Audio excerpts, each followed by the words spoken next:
Yo, yo, yo, what's up, everybody? You're with us for another episode of Thrash Talk Podcast. I'm your boy Grizz. I'm with my boy Sleep. Sleep, how you doing today, brother? Dude, man, I'm stoked. It's been a huge weekend for action sports. X Games Aspen is back. We've had the Para World Cup and we got the Free Ride World Tour kicking off again here in about 3 days on January 29th, man. So I'm absolutely stoked. How are you, man? Dude, I'm great. I'm great. Yeah, it's been crazy. Obviously, here being local to X Games, things have been going crazy here in town.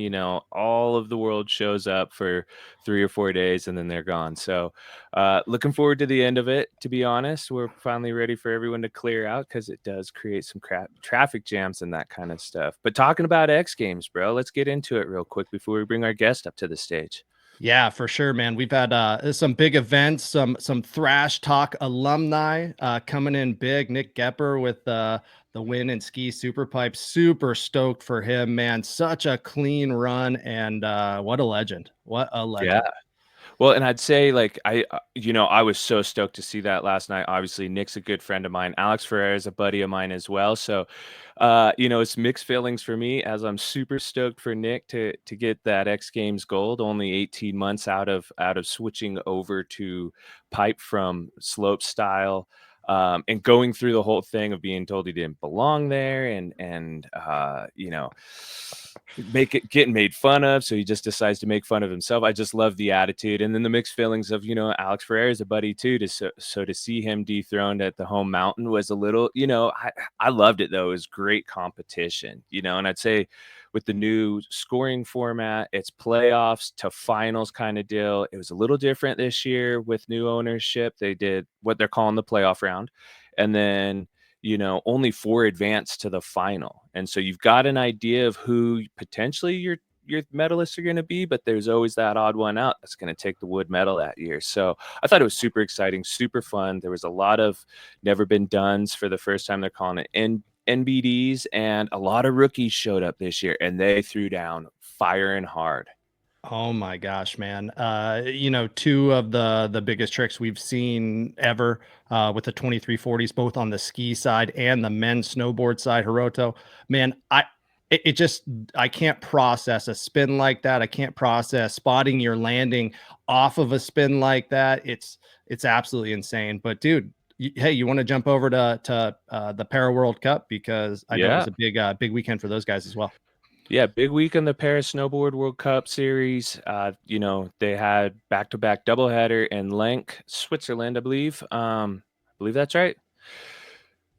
First day competition ended up getting canceled. They did their time trial run, essentially seeding for brackets, qualifiers, and the second day when they went to go race for the actual brackets, it got canceled due to weather. So they had to go off of time trials to seat their winners. And Kate the Great, new up and coming athlete from USA. She took gold. She ran the fastest time trial in that LL1, LL2 category for the women's. And then a couple of our boys, two of my teammates, they struck podium both days. First day, Noah Elliott, I believe he won it based off of time trials. And our boy Mike Schultz, who's going to be on stage very soon with us, he took third. Second day, I believe Noah took third and Schultz took second. So big week. They're over in Europe right now for the next doubleheader, and then they're headed home. Love to hear it, man. Love to hear the U.S. boys bringing home the hardware as usual. And why don't we bring Monster Mike Schultz up to the stage and see what he's up to? Yeah, I love it. Bring him on up. So our next guest, folks, is Monster Mike Schultz, my U.S. teammate. Traveled the world with this guy. He's what, like a 10-time X Games gold medalist, 3-time Paralympic medalist. Just an absolute beast. One of my favorite people to travel with. I've roomed with him. I can't tell you how many times, and just a big fan. I've been to his compound over in Minnesota. I ride, the VF2, the foot that he created that works in unison with the Moto knee. Mike, welcome, brother. Yeah, thank you guys. Good to see you, Gable. Good to see you, Sleep. Nice to meet you for the first time. Yeah, it's been a heck of a week so far. We put some miles on these last 2 weeks between Finland and Switzerland, and now I'm sitting here in Austria. I got these beautiful mountains right out my window, and getting ready for another World Cup or set of World Cups in a few days. Yeah, bud. Well, go ahead, Sleep. Yeah, I love it, man. I can't even imagine how much you guys traveled through Europe during these World Cup circuits. Does it ever get like just to be a drag, or are you just stoked to hit the mountain each and every time? I would say each and every time, but I mean, you put a group of people together, whether they're best friends or not, you put them in confined spaces. Eventually, things start heating up and people start rubbing each other the wrong way, and you got to have some patience and Well, put your headphones on and tune everything out for a little while. it doesn't help that some of our biggest competition is our teammates. So, you're rooming with the guy that you're jockeying for a position either on the team or on the course with, any number of things can go wrong. But I would say, honestly, Schultz, right? Correct me if I'm wrong, but we have a pretty good team. We're kind of like a big family. And granted, we're like brothers and sisters. So we kind of love each other like brothers and sisters, but we also sometimes fight like brothers and sisters. Yeah, absolutely. Like this crew, minus you, I miss you, buddy. I wish you were out here with us right now. But overall, man, I love our team. We got, I think, 7 people traveling with us right now, plus a whole bunch of staff. And overall, I mean, it's the snowboard world. Everybody's just out there having fun for the most part, and very serious on the race course. And it's something that's a little unique to our team, I think, is like most of us are dads and moms. Like, we all have jobs, other careers. So we don't take this kind of stuff for granted. We really have to work at it and make it, make ends meet. And, we all understand that. And a lot of us have little kiddos running around as well. Not too often while we're traveling to the World Cup tour, but, we're all on the same page for the most part, which makes it a lot easier to travel with. Yeah, man, that's got to be tough. First off, being away from your kids and all that, but leaning back to the competing against your buddies, is Noah doing anything to get in your head, man? Is he trying to psych you out at all? Maybe get into your subconscious here that he's after you. We've also had Noah on this show, and Noah's absolutely wild. So I wouldn't put it past him to try to psych you out a little bit. Noah's a straight shooter, man. He's a cool cat. And I mean, when the big events come around, like the games, there might be some strategy going on behind the scenes a little bit, but overall, I can't be too mean to him because, my company Biodapt sponsors him. So, I kind of have to keep things really professional all the time. I can't, slide a little side-handed comment or strategy behind him. So no, it's pretty straight shooting. And we all help each other out. No, yeah, I love to hear it. Noah's one of those guys that like what you see is what you get. He's the same on snow as he is off snow. He's just like, yeah, just usually having a good time. I rarely see him very stressed. I mean, at the games in Beijing, he had a massive fissure that opened up on his femur, and he had to have surgery down the road because of it. But I mean, in all honesty, you almost didn't even know. He showed me and I was like, bro, what are you doing? Why are you here? Yeah. His femur's sticking out of his limb inside of his prosthesis. Yeah. That was pretty wild. But no, that kid, it's so fun to just free ride with him because he's so energetic on his snowboard, and he's spinning and he's jumping hips over here. He's just all over the place. Just friggin', woo, this is awesome. And I'm just the old guy, I'm just total race face all the time. Hey, I can't do that kind of stuff, and it makes me, jealous as hell. Schultz is usually like, are you guys sure you want to drop that right now? Like, we have a race in a day or two, and we're out free riding. And he's, I don't think this is a good idea. I'm like, it's not, let's go. I'm always the serious guy on the team. I'm like, are you sure about that? Well, dude, a lot of our listeners may not know you yet, and that's something that we're trying to do on this podcast. We're trying to, bring extraordinary people to our listeners and have ordinary conversations with them. So do you mind kind of kicking this off today with a little background about you, maybe your injury, and bring it up to date. Yeah, let's see how much time we got. No. Yeah, right. Yeah. No, my career started in the late 90s in motocross. Like, I'm motorsports guy through and through, and got into racing, the expert level A class in the late 90s. And that quickly evolved into racing snowmobiles, snowcross, bringing it to the X Games. My first X Games snowcross race was in Aspen in 2002. So my pro career goes back a long ways. And, I was chasing my dream, making some money, not a lot, but I was making a career out of racing snowmobiles for a few years, and banging bars with the best of the best. And in 2008, during a competition in Michigan, I was bucked off my machine trying to make a pass in a qualifying race, and landed feet first, and my left knee buckled 180 degrees in the wrong direction, and basically auto amputated on impact, and severed my popliteal artery, and just shattered my tibial plateau, to the point where the doctors couldn't fix it. It was kind of a real shitstorm of a situation for me to get to the hospital in northern Michigan.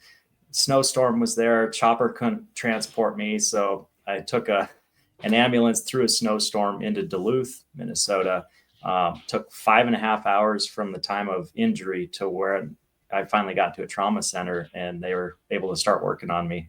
It's kind of a miracle I didn't, die through this situation with all the blood loss. And my blood pressure dropped to the bottom, and I was in a bad spot for a couple of days. And then they decided, in order to save your life, we're going to have to amputate your leg just above the knee. And yeah, that was a hard hit. I was at the top of my career, and I truly thought I had more in the tank as far as my performance. And yeah, and things got just flipped upside down.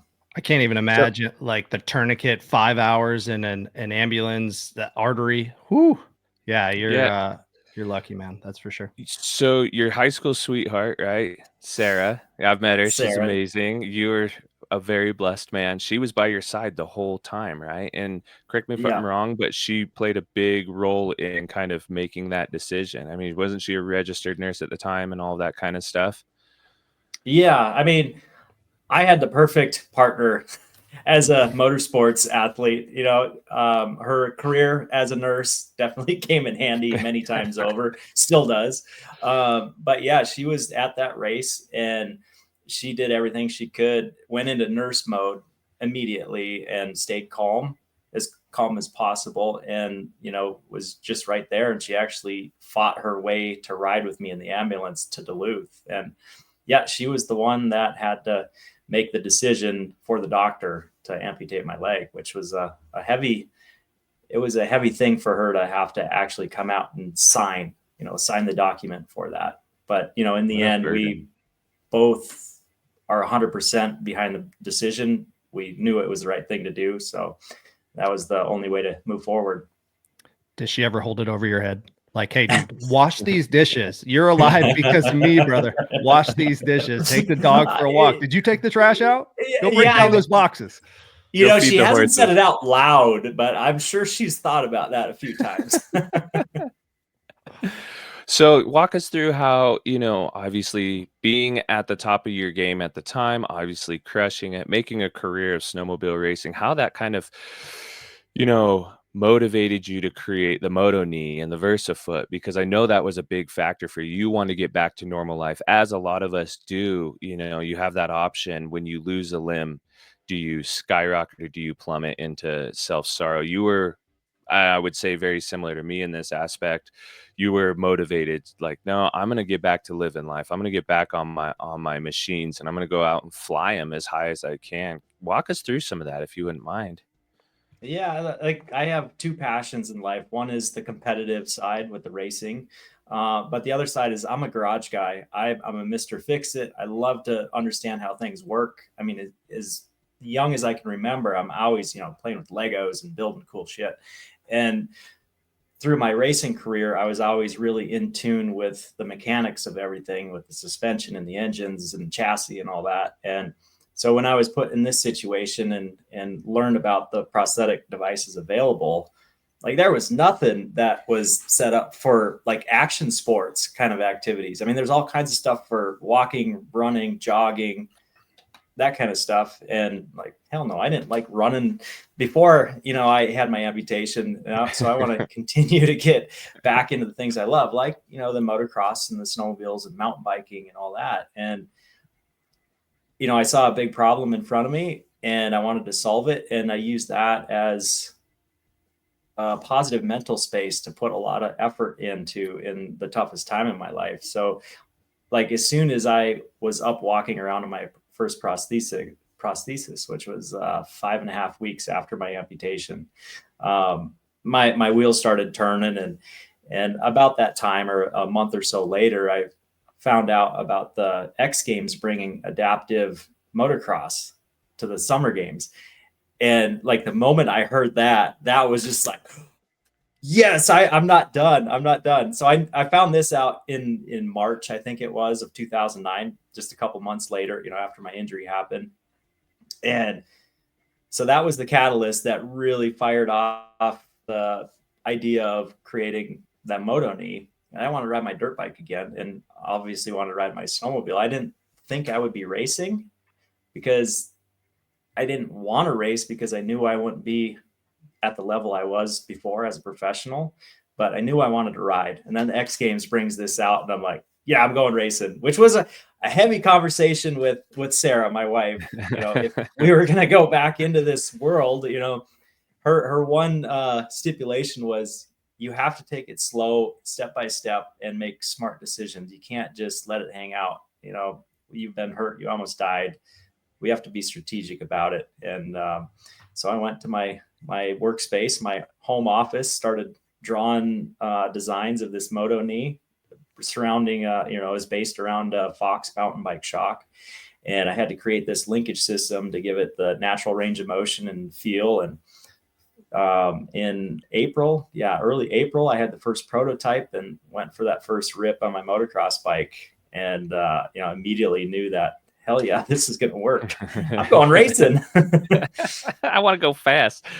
I want to go fast. And, there was so much more to it. Like, because, with the motocross bike, it's my left leg. So I had to come up with a shift system, which there's a couple companies that make electric shifters, but nothing for motocross bikes. So I had to fabricate all this parts and pieces to make it all work. And, the frustrating part was, I would create something in the shop that took a day or two, and I'd bolt it on the bike and I'd go ride and it wouldn't work at all. And so then I'd have to go back to the drawing board and, start over. But it was a long process, and I learned a hell of a lot in a short amount of time. So I want to ask, are you a mechanical engineer by education, by trade? Do you have any, I guess, theoretical school-based education in this area? High school drafting class, 9th grade. Man. Wow. Yeah. Oh yeah. Drafting arm. Yeah. That was my favorite class. I loved it. And it set me up all right to understand how to make blueprints and all that. And now I'm working with professionals with, SolidWorks and, engineers that can take my ideas and just do amazing things with them by me starting just a drawing to get it rolling. I still don't know how to be an actual engineer. I just know how to build shit.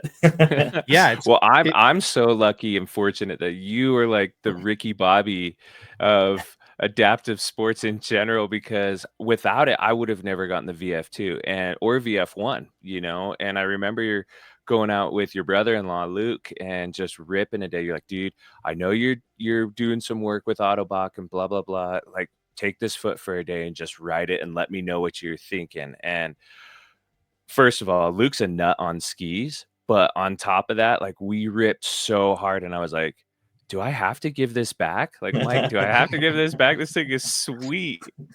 But it truly is a game changer. And a ton of the athletes on the World Cup circuit for para snowboarding are on your equipment, not only those of us that don't compete with you, but those that do compete with you. And I know that's not even your biggest market at this point.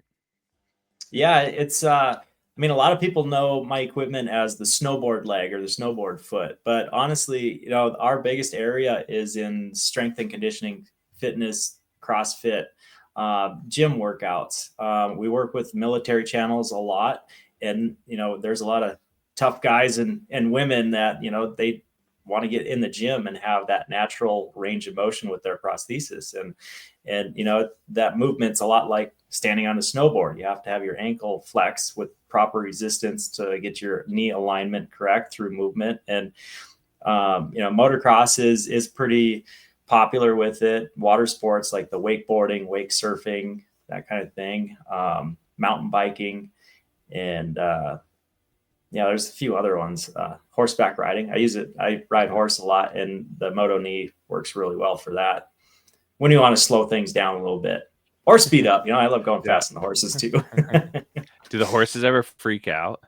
Like, what is this? I mean, I know you're old boy champ. He's known you for a long time, but the only time they get freaked out is when they swing their head around and they hit me right in the knee, in the Moto knee, and it freaking stings.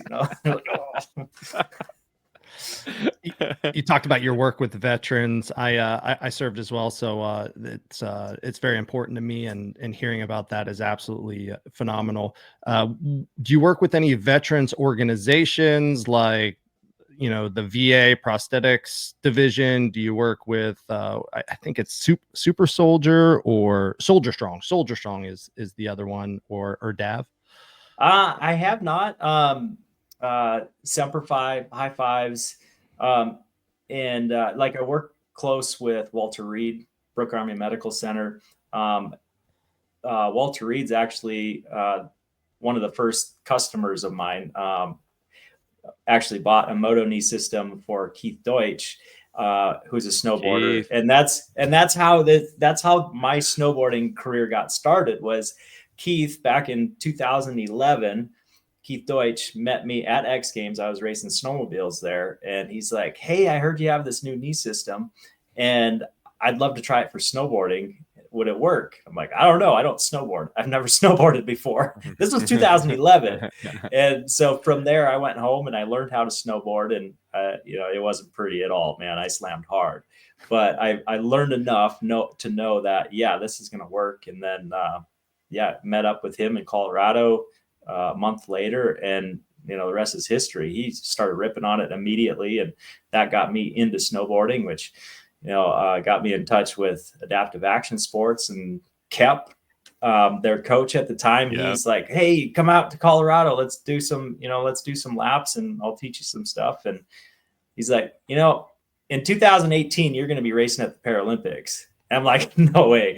Because I was still full bore into motorsports, summer and winter. And, snowboarding was, nothing to me at that point. And, there I was, 2018, brought home a gold and a silver in border cross and bank slalom. And that was pretty wild to look back at that whole timeline and how that all came together in a short time. Well, let's give you a quick shameless plug for your book, Driven to Ride. Mike Schultz is also an author, folks. So if you get a chance to pick up a copy of his book, I'm fortunate enough to have a signed copy. Like I said, have roomed with the guy a ton. But if you get a chance, he covers a lot of this stuff in his book, and it's a hell of a read. So just a quick shameless plug for you, Mike. And that's a handsome man on the cover of that book. Boy, looks good, bro. I'm like, did you like Photoshop some stuff, or did you just go out back with? No, that's all natural, man. That's all natural. A long time ago, I might have got a couple more wrinkles since that photo was taken. Also, a nice Forbes article that we saw that came out yesterday, a couple days ago. That was pretty telling, and really kind of dives in a little bit to Biodapt and the number of racers right now on the World Cup circuit that are using the Moto knee and the VersaFoot. 30 out of 42 riders, and as Keith has talked about on the show all the time, not everybody in these categories are missing a limb. So pretty good odds there. Yeah, man, that's what's so cool about it. And that's one of the big motivators for me to continue to be part of the snowboarding program, is all the athletes that we work with. And yeah, like he said earlier, some of them are my competition. A lot of them are my direct competition. So anytime I line up in the start gate, odds are pretty much, 3/4 of them or more are wearing stuff I built in my shop. And, the funny story at Link in the qualifying day, one of the Japanese riders, Junta, he comes hobbling over to me. He's like, "Hey, Mike, I broke my Moto knee." He broke a bearing off of it. And I'm lined up in the start gate for one of my very few training runs that I could get. And I'm like, okay, all right. The monster Mike Schultz athlete guy is like, oh, hell no, I don't want to help you. This is a way I could take you out of the race by not helping you. But, be as, business professional, it's like, and, it's just the kind of guy I am. If I can help somebody, I'm going to. So I got out of line and I went up to my pack and got spare parts for him so he could finish his day. And, to me, it's about the bigger picture of adaptive sports and how I can, help progress it however I can. In this case, it's through my prosthetics. Yeah. So Mike is like, we're the majority of us who are missing limbs, we're on his equipment. So we are fortunate to have, the designer and brainchild, his children, his equipment under us. And he can actually, we're like, Mike, I need you to fix this. And he's like, you couldn't have told me like 3 days ago while I was packing that I needed more bushings or more Never fails. seals. Never Like, fails. it never fails. He's always up there working on something.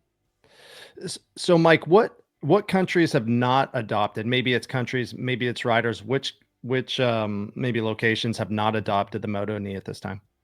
No, none of them. They all have it. Really? Yeah. Every country that's competing that has a lower limb amputee is using our equipment. That's even Chris, wild. Even Chris Voss, who's not missing limbs but has a really specific leg built for him. It's technically an orthotics brace and that sort of thing. He flew out right to Minnesota Yep. and together, who is one of Mike's biggest competitors, flew It's out like from nemesis. the Netherlands. Yeah.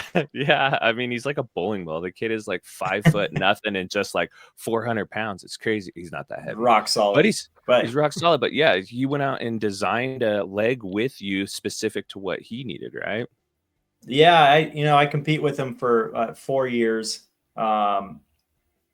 with a system that he currently had, and the whole time I'm looking at him like, oh man, thinking to myself, I could build something so much better than that. And after the games in 2018, I thought I was going to retire. And so we were at a world championship event after the games, which that was going to be my last event. And so, I sat down, had a glass of wine, I was talking all smart and started talking to Chris. And I'm like, you know what? I could build you a better leg or a leg brace. And, we chat about it a little bit, and then some time went by and I forgot all about it. And then like 2 months later, he calls up. He's like, hey, Mike. And meanwhile, I decided I was going to continue to race. I wasn't retiring. So he calls me up. He's like, hey, Mike, my dad and I got tickets to come to the States so you can build my leg for me. And I'm like, oh, shit. But so I worked on it for about a year of some trial and error prototyping and stuff. And now I've built 3 of them for him since. And he is so grateful that I took the time to really do that. And it changed his whole riding style. It gave him like more than double the range of motion. And as a border cross rider, you guys know how important that range of motion is through rollers and through the turns and all that stuff. So yeah, it's pretty rad. There again, I increased his performance by a significant level. And so I'm just thinking to myself, man, I'm really going to have to step up my own personal athletic performance to make up for all this stuff. And so far I've been able to, keep rolling forward with, my progression.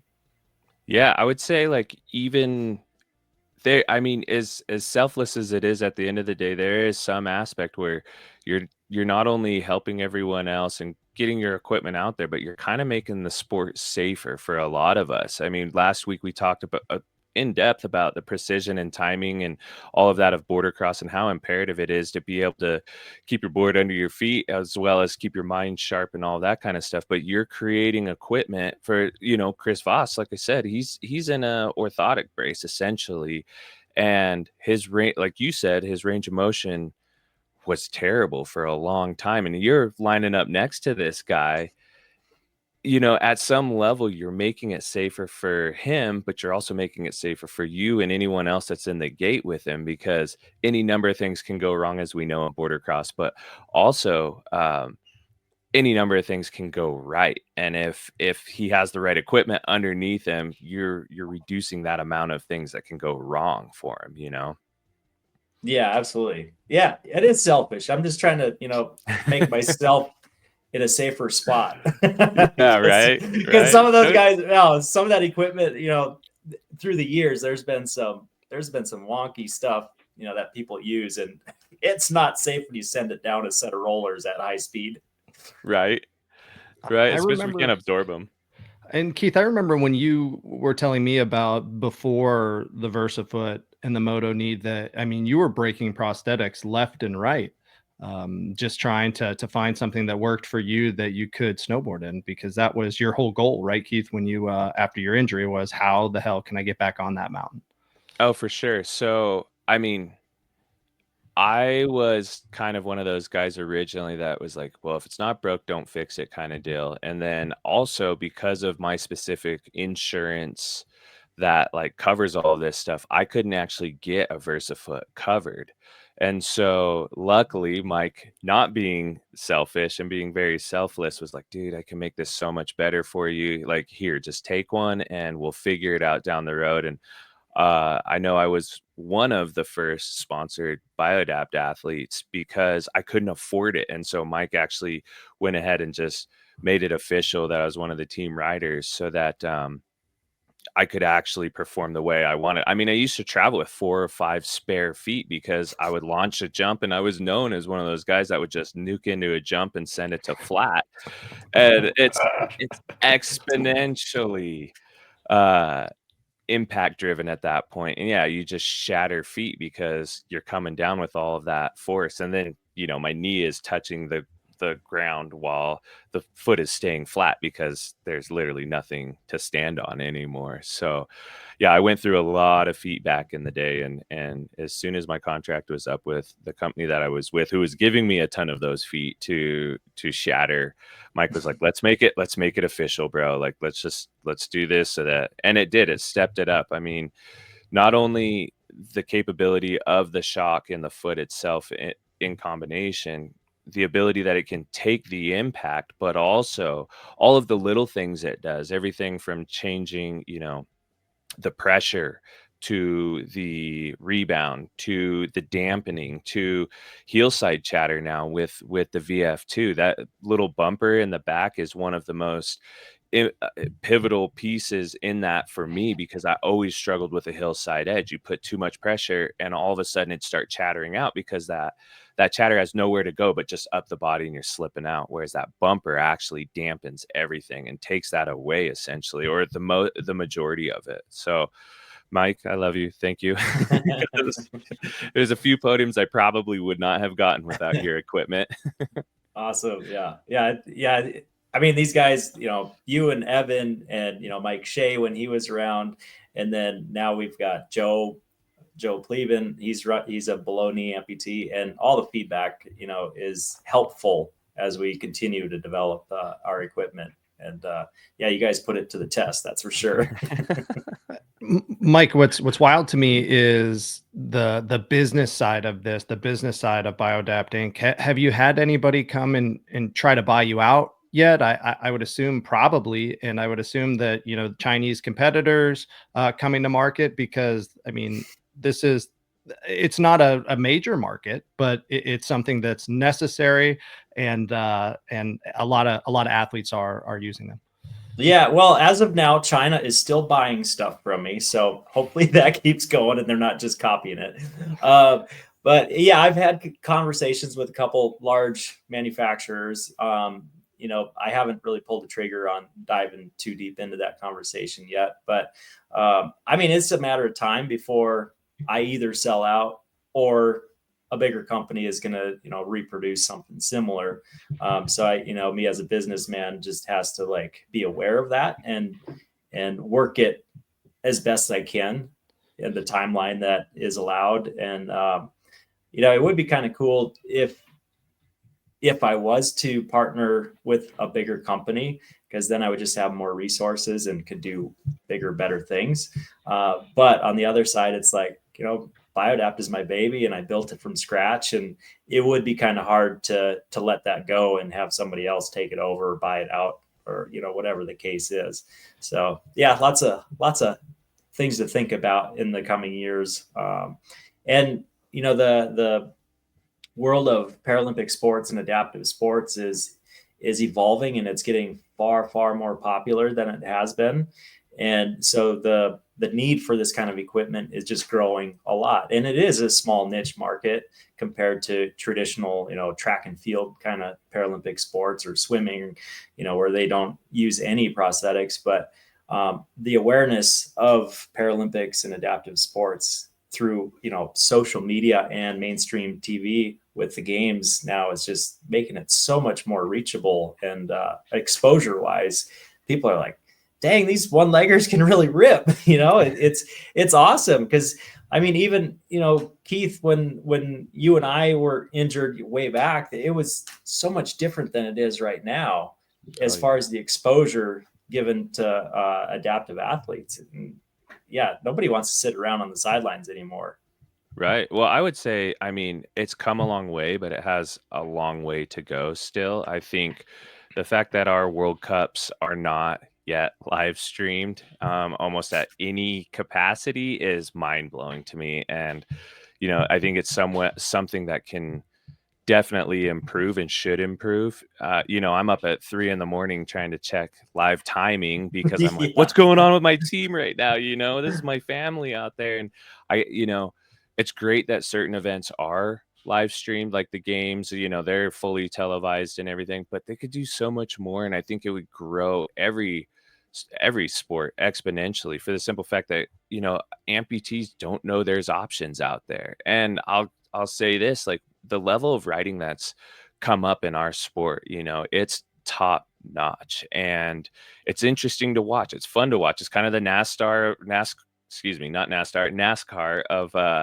of snow sports. There's carnage, there's big airs, there's wild things, there's upsets, there's speed, lots of speed. And so I just, I keep saying it, and I'll keep saying it. We got to do better with the streaming. And I use Noah as an example every time. The kid didn't even know it was a thing until he was flipping through the channels in the hospital and come across, Paralympic snowboarding in Sochi, and was like, oh my God, I can do that. I know I can do that. And now he's arguably one of the best in the world at any given day. And we want all of those best in the worlds in the sport, regardless of where they come from. And where that comes from is the exposure to the sport. Absolutely. Yeah. It's, that it's always said, well, what comes first, the chicken or the egg? It's like nobody wants to invest in the money to cover it because nobody knows about it, but nobody knows about it because it's not covered at all. So, right. At some point, somebody's got to invest in some faith in, that it'll take off to a certain level. And, yeah, I'm hoping that happens in my career span, but the clock is ticking. So we are currently at midway through the World Cup season. How you feeling, man? Is anything you're excited about coming as we move through the rest of this 2025 season? Absolutely. Yeah, I'm so jazzed on my performance. We were in Finland 2 weeks ago, and that went really well. Gosh, I can't even remember how I ended up there. I ended up fourth. But, I made a mistake. I made one mistake that didn't allow me to, make it into the big final. I won the small final, but overall, like, my speed and performance is still progressing. At my age right now, that's most of the time things start going backwards. But, I'm still learning the technical skills of snowboarding and being on a race course. And then we get here to Lenk in Switzerland. And, I ended up second qualifier in that time trial. The following day it got canceled. But I'm right there within a half a second. I think, I was maybe just over half a second behind first. And then on the second day of competition, I got the number 1 spot in qualifying by a second, which was awesome. And, I ended up, the one thing about Lenk snowboard cross course was it's like so much faster than what we're used to, and high speed rollers and just real quick acceleration drops off these big declines going right into roller sets. And man, I puckered up every lap, but it's like I held strong and I was able to, have a straight mind and move my body quick enough to get through it. And, I ended up third in the second World Cup. So I'm like, hell yeah. Because coming into the season, I watch on social media all these other teams like from Japan and the Netherlands and China, and these guys are on snow like year round. And I would put money on it that I have the least amount of time on snow out of anybody in my class. And I'm still able to compete at the level I am. So I'm like, okay, this old guy's got some wisdom behind him, using all those years of racing to really adapt to the race courses really quick. And my racecraft is really strong. So, I got to lean on those things that I've built up over the years. So I'm looking forward to, the coming competitions to be competitive all the way through Italy. Well, I've ran around the world with you long enough to know that like you joke about it, that the old man still got it, but shoot, I just called myself old. I'm not supposed to do that. I just did it like 4 times. I know. Being we edit that out now, I don't think so. We're keeping it. Being one of the old guys now on the team, obviously, I hit 40 this year. I'd be surprised if you actually are thinking about that as much as you talk about. Like, I don't personally. We were in the gym in October and putting up numbers, and everyone's like, dang, that's pretty good for how old you are. And I'm like, that's pretty good, period. I'm beating numbers from people that are half my age, kind of like Nick Baumgartner. We had him on not too long ago, and he said the same thing. Like, age is but a number. It's really one of those things that, like, if you're still driven and you're still willing to put in the time and effort, there's a lot of experience that comes with that number that these young pups just don't have. And like you said, your ability to adapt to new courses very quickly, I mean, that comes with that age part of it, and personally, I'm like, Mike probably has the most injuries out of everyone on the team combined. At the end of the day, he's had the most injuries, more broken bones and whatnot, but you never know.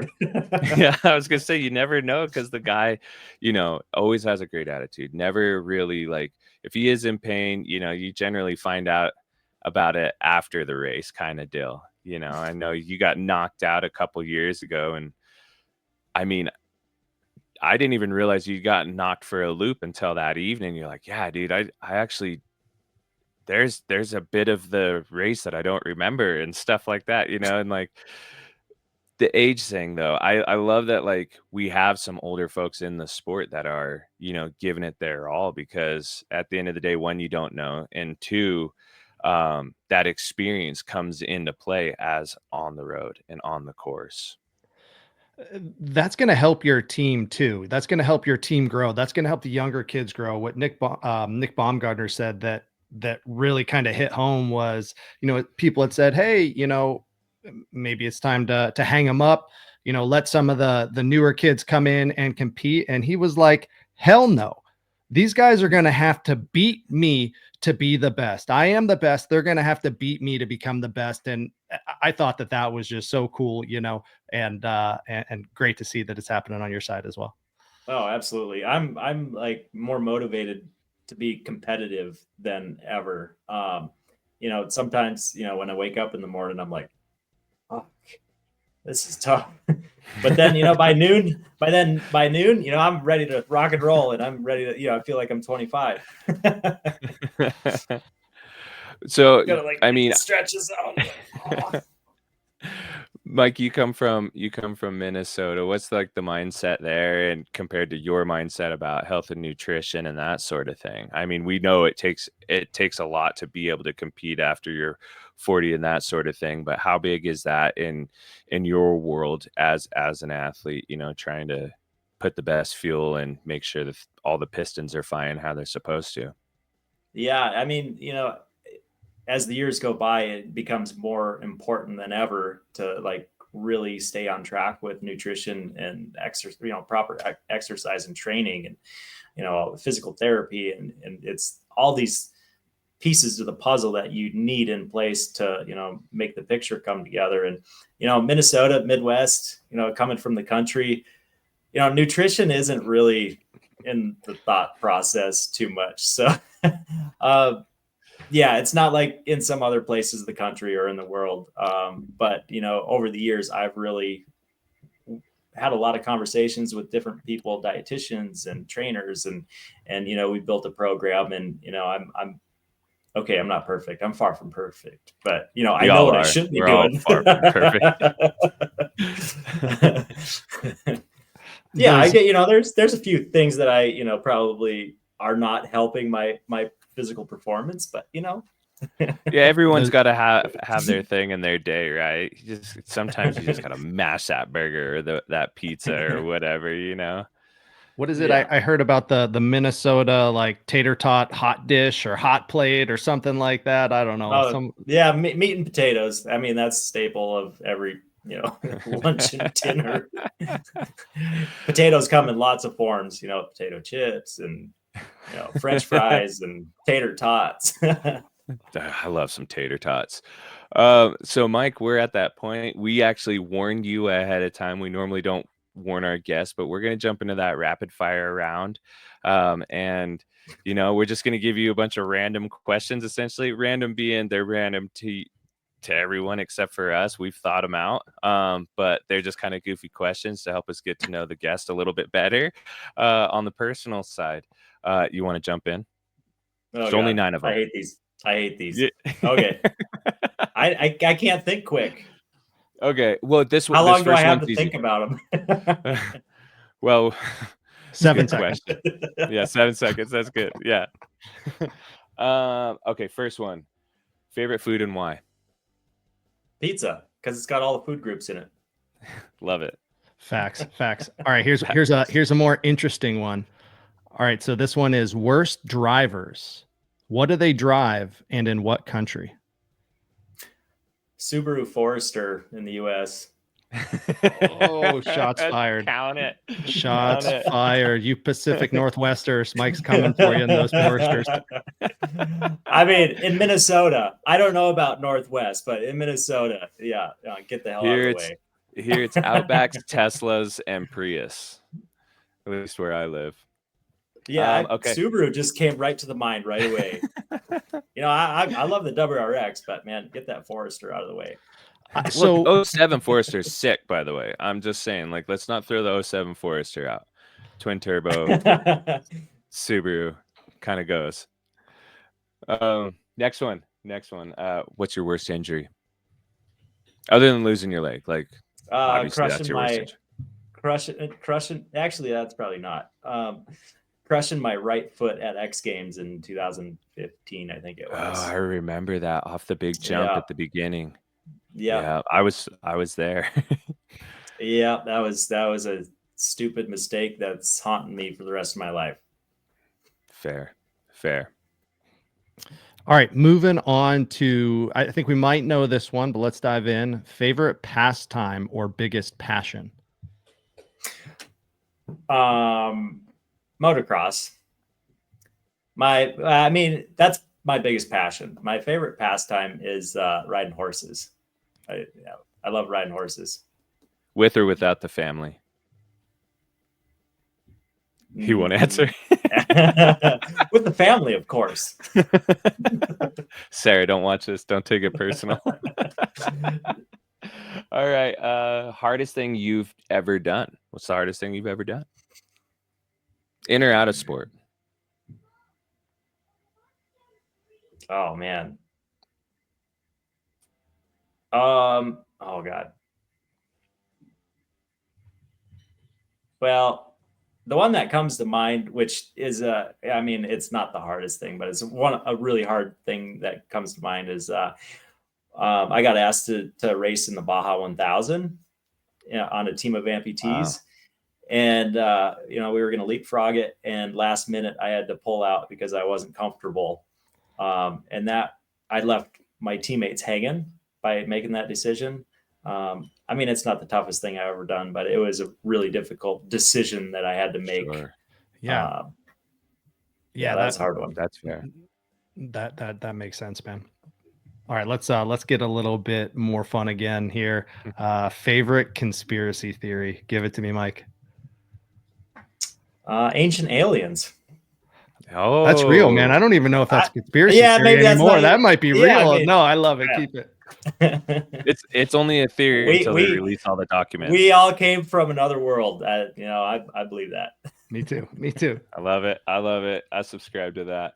All right, if you could free ride anywhere in the world with anyone in the world, who would it be and where? Meaning alive or dead. Oh man. I don't know. Bro, don't lie. You know you go big mountain with me. Okay, I know a heli trip with Keith Gable. I don't even know where a good spot is. I mean, obviously Colorado is amazing, but yeah, you choose the place. I pick you as my riding buddy. Let's go. Perfect. Number 9, man. We made it through these quick. Number 9 is your favorite holiday. 4th of July. Ooh, tell me why. Summertime fun, and I'm fucking love the USA. Are you out on those lakes at all in Minnesota, man? Oh, yeah. All the lakes out on a boat. Or do you wake surf, wakeboard? Yeah, wake surf. I haven't wakeboarded for a while. Love wake surfing. Love being on the boat. When it's not too hot, though. I don't like super hot. But I love boats. I love being on the lakes in Minnesota.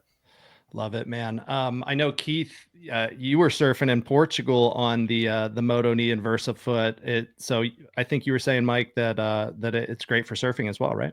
Yep. Wake surfing, water sports. Try and keep it out of the salt water, but the salt water eats everything eventually.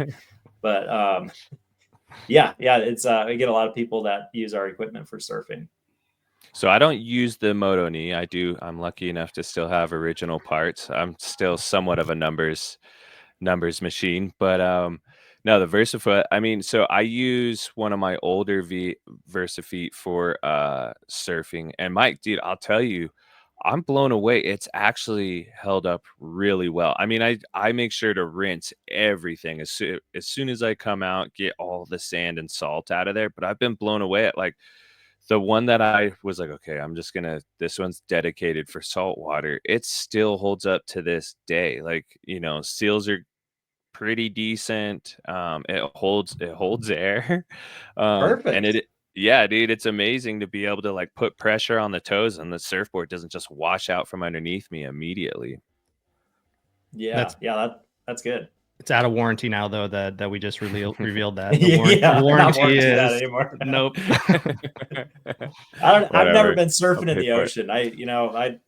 I can't afford to lose another limb. So, I heard sharks are, kind of dangerous. So I'll stay out of the ocean.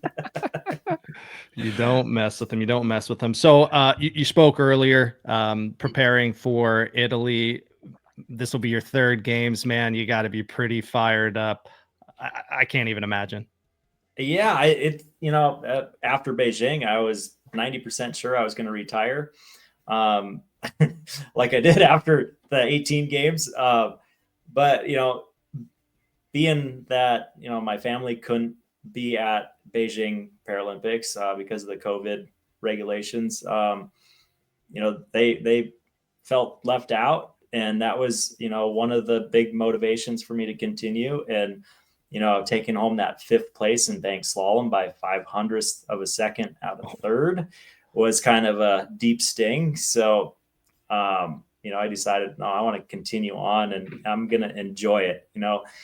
whether I make it on the podium or not, I'm going to just enjoy the 4 years between here and travel the world and, hang out with my teammates. And, I'm surprised how competitive I am right now, still am, and how motivated I am to push the limits yet.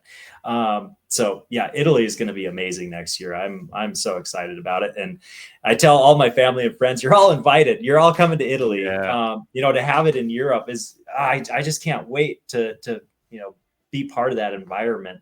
I was at the Paralympic Games in Paris this summer as a guest from USA or by USA. And, just the energy there in France. The stadiums were just packed tight and most of them were sold out. And, that's unheard of at the Paralympic Games. And Right. I hope that transfers into the next games, next year in Italy. It'll just make it so much more enjoyable and exciting. Well, I love to hear that you want to bring a crew out. I don't know if you remember in Pyeongchang, but I had a pretty big posse that came out, and it changes the whole experience and it makes it so much more special. And it just, it really does kind of allow you to bring a little bit of home to the world stage with you. And I love it. I love it, Mike. Yeah. I love you as a friend. I love you as a teammate. I feel so blessed that I've had the opportunity to get to know you on a professional and a personal level. And I feel blessed that I have you as a teammate, someone to lean on when I'm on the road. And man, I miss you guys. So I know.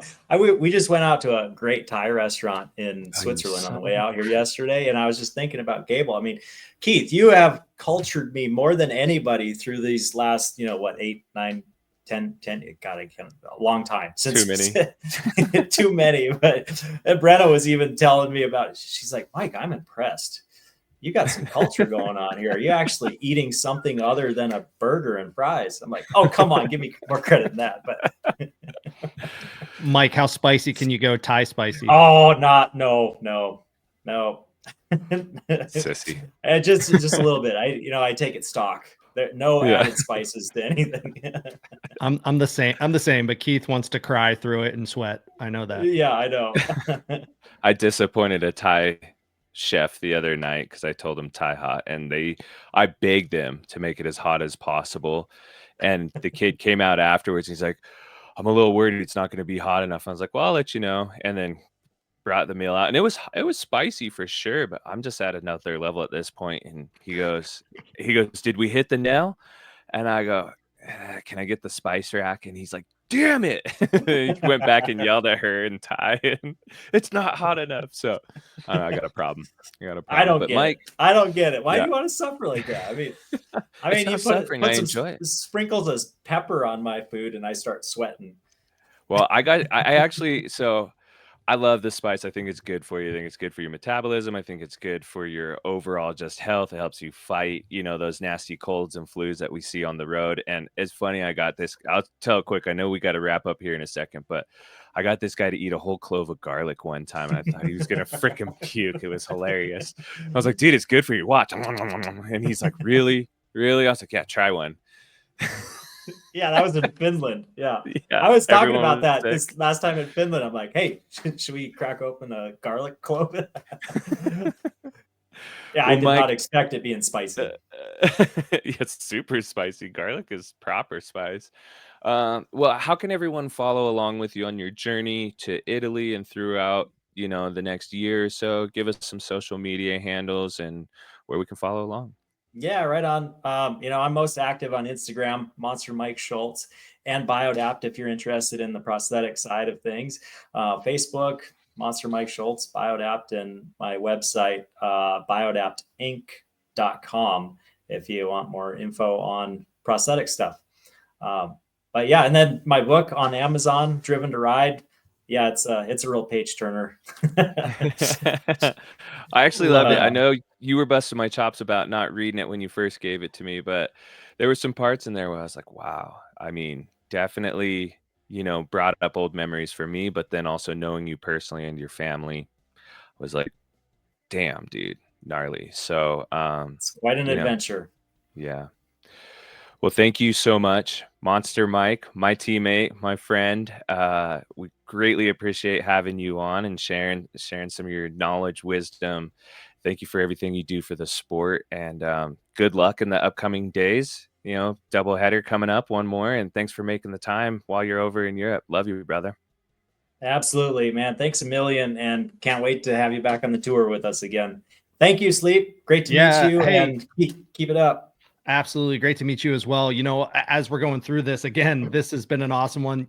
There's so many levels to this, and I really hope we can have you back maybe at the end of summer prior to next season, because I'd really like to kind of get a little bit more in your headspace and learn a little bit more as you prepare for the 2026 games. So majors, thank you. Absolutely. Thanks a lot, guys. Have a good Thanks, one. Bye, Mike. brother. You, Keith, man, that was an awesome one. Mike's an dude. absolute legend. What a legend. What a legend. Such a good dude. I mean, he's got that full on just Midwest hospitality, and really cares about what he's doing, both competitively and personally, business wise, everything. I mean, he gives it his all, and just I love being on the road with the guy. His passion for making a better knee, a better foot, you know, the ability to do that is just so impressive, and that really is what sticks out for me. But Yeah. Yeah. we'll keep it rolling here on Thrash Talk, bringing you shows every week. Really excited, but I want to give one quick plug here right now. I'm going to throw it up in the screen. The Free Ride World Tour Pick'em, Stage 2 of the Free Ride Tour. Whoa, holy cow. It's early here. Stage 2 of the Free Ride World Tour is kicking off on January 29th. So you got about 2.5 days right now to go get your picks in. Head over to Thrash Talk on Instagram, head over to the Thrash Talk on X, and make your picks. If your picks podium, you get points. The individual with the most points at the end of all 6 stages is going to receive some dope prizes from our sponsors, Shredding Sassy from Bam Bam Fitness, and a major shout out to Bush League Media for putting this effort on with us. Free Ride World Tour, pick them, get those picks in, baby. Get them in, baby. All right, Keith, man, we made it. We made it another epic show. Yeah. Yeah. Super stoked. Follow along, folks. As always, we love you. We appreciate the support. And, you know, this is just a passion project that we really enjoy doing, having ordinary conversations with extraordinary people. Huge thank you to you all for giving us the love, the support, and following along on our journey. And also huge thank you to Mike Schultz for joining us today. Sleep, always a Absolutely. pleasure, brother. Dude, it was a fun one. I hope everybody has a great week, and we'll see you out there. Bye, everybody.